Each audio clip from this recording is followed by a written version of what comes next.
আমাদের এই যে এইদিকে টাঙ্গাইলের পরেই পাবনা, তারপরে সিরাজগঞ্জ, ইনুস বাবার নাম শুনছেন না? হ্যাঁ খাজা ইনুস শাহ, যার অনেক বড় একটা দরবার। সেই দরবারে লক্ষ লক্ষ ভক্ত। সেই ভক্তের মধ্যে একজন ভক্ত ছিল, তার নাম ছিল মফিজ। হ্যাঁ এই মফিজের তৎকালীন সময় 300 বিঘা জমি। বাবা খারাপ লাগে? এই বাবা, 300 বিঘা জমি। একদিন হঠাৎ করে মফিজকে বলতেছে, ইনুস বাবা, হে মফিজ, আমি কি আর তুই কে? আরে সেদিন মফিজ জবাব করেছিল, বাবা তুমি হলো গুরু, আমি হলো ভক্ত, তুমি মালিক, আমি হলো গোলাম। কয় তুই যদি গোলাম হস, তুই কি কারণে আমার ভক্ত হইলি? কয় যেদিন হইতে তোমার হাতে হাত দিয়েছি, সেদিন হতে আমার বলতে কোনো কিছুই আমি রাখি নাই। আরে সকল কিছু তোমার চরণে অর্পণ করে দিয়েছি। তাই তো আমি গোলাম, আমি ভিখারি হয়ে গেছি, তুমি হলো মালিক। হ্যাঁ কয় তুই যদি গোলাম হস, ছোট, তুই যদি গোলাম হস, আমি যদি মালিক হই, এই সময় যদি 350 বিঘা জমি তোর হয়, তুই যে মুখে বললি আমার বলতে কোনো কিছু নাই, তাহলে এই জমিগুলা কার? সকলে যদি আমার হয়ে থাকে, ওই জমি জমা সকল কিছু বিক্রি করে আমারে দিয়ে দিবি। মুখে মুখে বলবি সেটা তার হবে না। মুখে বললি দয়াল এটা তোমার, আমি যদি এটা বিক্রি করতে যাই, তাহলে কি আমি বিক্রি করতে পারবো? পারবো না। যে পর্যন্ত তুই আমারে লেখা না দিবি, নাইলে এই জমি বিক্রি করে টাকা না দিবি, সে পর্যন্ত এই সম্পদ আমার হবে না। তুই যদি গোলাম হয়ে থাকস আর আমি যদি মালিক হয়ে থাকি, মালিক হুকুম করছে সমস্ত সম্পদ বিক্রি কইরা 1 মাসের মধ্যে তুই আমারে দিয়ে দিবি। তখন মফিজ এই কথা শুনে দয়ালের কাছে যাইয়া আরেকটা ভক্তি দিয়া দয়ালকে বলল, দয়াল আমি 1 মাসের মধ্যে আমি এই জমি জমা বিক্রি করে আপনার সম্পদ, আপনার টাকা আপনার বাড়িতে দিয়ে যাব। রাস্তা দিয়া যায় আর চিন্তা করে আমার ঘরে একটা স্ত্রী আছে। আরে আমার স্ত্রী যদি আমার এই কথাই যদি সম্মতি না দেয়, আমি কোথায় যা দাঁড়াবো? আস্তে আস্তে বাড়িতে যায়া বারান্দার মধ্যে চুপ করে বসে রয়েছে। ছোট চুপ করে বসে রয়েছে আর ধরে কাঁদতেছে। স্ত্রীর কাছে ওই কথাটা বলতে সাহস পাইতেছে না। স্ত্রীর দিকে আইসা বলতেছে, স্বামী গো, আপনার মন খারাপ কেন? আপনি কথা বলেন না কেন?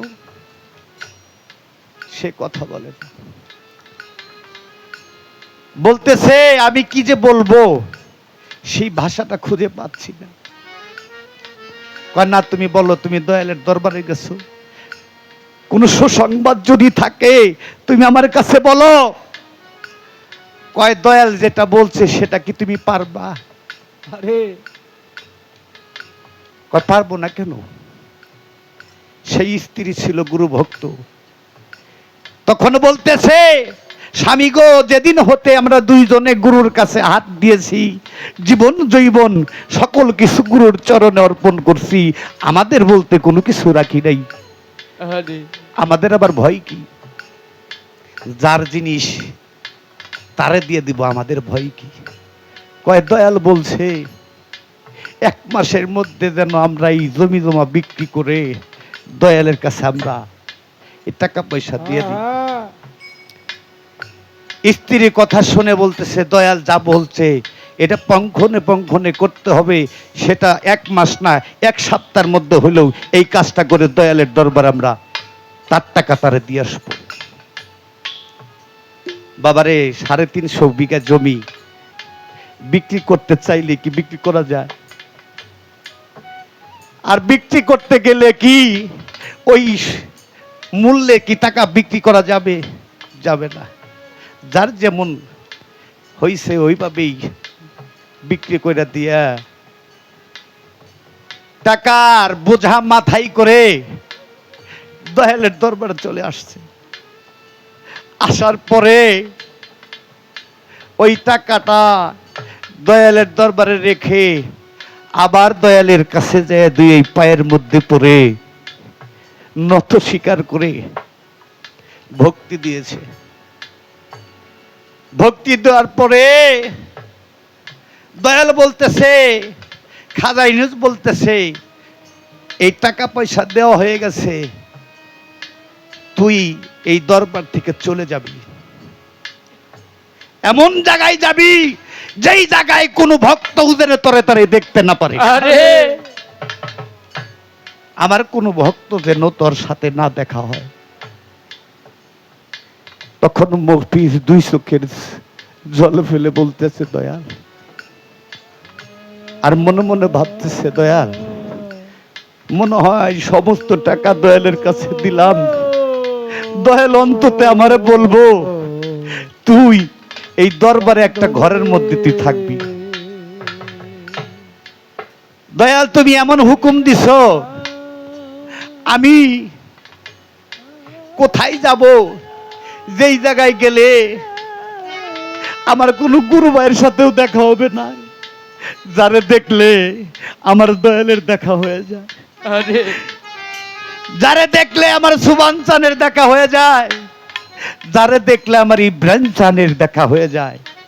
এক ভাই আর এক ভাইয়ের প্রতি যদি ও ভালোবাসা তাদের সাক্ষাৎ হয়, সে তার গুরুর সাথেই সাক্ষাৎ করলো। তখন এই কথাটা শুনে এমন একটা জায়গায় চলে গেছে, সেই রংপুর চলে গেছে। তার মনে মনে কথা যেন আমাকে কেউ কোন ভক্ত ভাই গুরু ভাই যেন মরে না চিনে না দেখে। এরকম করে যখন সেই রংপুর যায় একটা কুড়া ঘর বানাইয়া একটা দ্বীপের মধ্যে, যেইখানে কোনো মানুষ বসবাস করে না, যেইখানে কোনো গুরু ভাই তারে দেখতে পারে না, সে পরিচিত কোনো মানুষের সাথে যাতে না সাক্ষাৎ হয়, ওইখানে একটা কুড়া ঘর বানাইয়া দয়ালের নাম স্মরণ করে ওইখানেই বসবাস করে। কিন্তু তার একটা ছেলে আছে, ওই ছেলেরে কি খাওয়াবে? তার কাছে কোনো টাকা পয়সা নাই।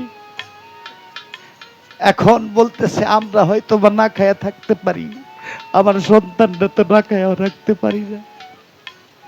সকালবেলা অনেকে মাটি কাটতে যায়, ওদের পিছ যায় বলতেছে ভাই তোমাদের যদি একটু দয়া হয় আমার একটু কাজে নিবা। কয় তোমারও তো চিনি না, তোমারে যদি কাজে নেই আমাদের যদি অনেক কিছু সমস্যা হয়। কয় না ভাই আমার একটা ছেলে আছে না খায়া থাকে, অনেক দিন ধরে না খাওয়া, আমাদের কাছে কোনো টাকা পয়সা নাই, দয়া করে যদি আমার একটু কাজের ব্যবস্থা করে দিতেন। 5 জনের বললে একজনের দয়া একটু হয়, তখন তারে কাজে নিছে। এদিকে কাজ করতেছে, 2 মাস গত হয়ে গেছে, এদিকে খাজা ইউনূস বাবা পাগলের মতো হয়ে গেছে। আমার মফিজরে কতদিন ধরে দেখি না, আমার মফিজ কোথায় গেছে, ভক্তদেরকে ডেকে বলে, হে ভক্তরা, আমার মফিজকে কি তোমরা দেখেছো?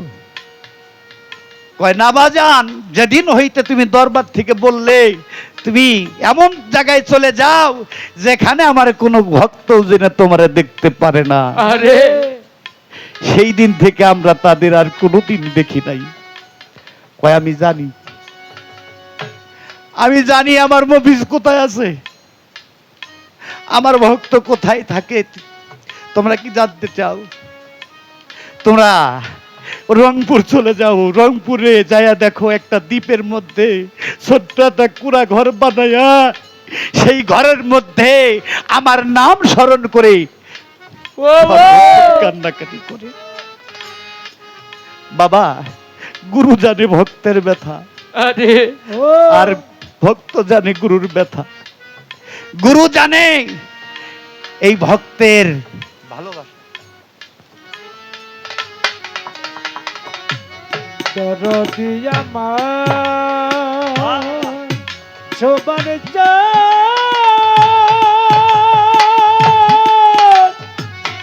বন্দারি ও দরদি রে ও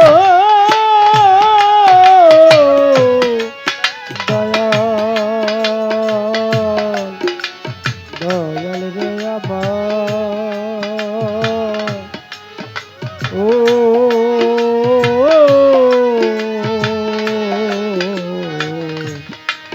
দরদি। তখন তরিকার ভাইরা খুঁজতে খুঁজতে সেই দ্বীপের মধ্যে তার গুরু ভাইকে দেখে যে একটা অঞ্চলের মধ্যে তিনি মাটি কাটতেছে। মফিজ তখন ওই গুরু তরিকার ভাইদেরকে দেখে মনে মনে বলতেছে, আমি মনে হয় দয়ালের কথা রক্ষা করতে পারলাম না। আজকে যদি আমার তরিকার ভাই আমারে দেখে তাহলে আমি গুরু নামের কলঙ্ক হবে, আরে আমি দয়াল নামের কলঙ্ক হবে, আমি আমার দয়ালের ভক্তই থাকবো না। সে তাদেরকে দেখে এমন ভাবে দৌড়াইতে লাগলেন যেন ওই তরিকার ভাই তাদেরকে দেখতে না পারে, তারে খুঁজে না পায়। তখন রাত্র হয়ে গেছে, তরিকার ভাইরা ওই দ্বীপের মধ্যে বসে আছে যে আমার মফিজ ভাই একদিন রাত হইলেও আসবে। তখন মফিজ রাত হইছে, তখন আসছে, আইসা দেখে তার তরিকার ভাইরা বসে রয়েছে। কয় ভাই, আমি মনে হয় দয়ালের কথা রাখতে পারলাম না, আমি মনে হয় অপরাধী হয়ে গেছি, আমার মনে হয় আর দয়ালের কথা রাখতে পারলাম না। দয়াল বলেছিল যে তুই এমন জায়গায় যাবি যেখানে যেন আমার কোনো ভক্তরা তারে খুঁজে না পায়। তখন গুরু ভাইরা বলতেছে, আমার বাবা, আমার দয়াল, তোমার মুর্শিদ, তোমার গুরুধন, সেই আমাদেরকে পাঠাইছে, আমরা জানতাম না তুমি এইখানে আছো, তোমারে নিয়ে যাইতে বলছি, এটা কোনো অপরাধ হবে না। তখন তারে নিয়ে আসছে, আনার পরে বলতেছে, দয়াল, তুমি যেই কথা বলছিলে সেই কথা আমি রক্ষা করতে পারলাম না। আরে তুমি বলছিলা যে তুই এমন জায়গায় যাবি যেখানে কোনো মানুষ, কোনো পরিচিত মানুষ তোরে না দেখতে পারে, আমি তোমারে ছাড়া পালাইতে পারলাম না। মফিজ দেখতো তোর টাকা যেমন সেমনি আছে, আর ওই জমিগুলা তোর আগের মতোই আছে। গুরু কখনোই ভক্তের কোনো কিছু নাই না, ভক্তের দেয়। তোকে পরীক্ষা করছিলাম, এই পরীক্ষার মধ্যে তুই যে উত্তীর্ণ হইছস, তুই যে নিজেকে ঠিক জায়গায় রাখছস আমি কখনোই বুঝতে পারি নাই বাবা। গুরুকুলে যেতে হলে লোককুলে ছেড়ে দিতে হয়, হ্যাঁ আর লোককুল যিনি পায় সে কখনো গুরুকুল পায় না। আরে তাই বাজান, গুরু ভক্তের যদি পরীক্ষা করে, ওই ভক্ত যদি পরীক্ষায় উত্তীর্ণ না হয় সে কখনোই লামকামে যাইতে পারে না।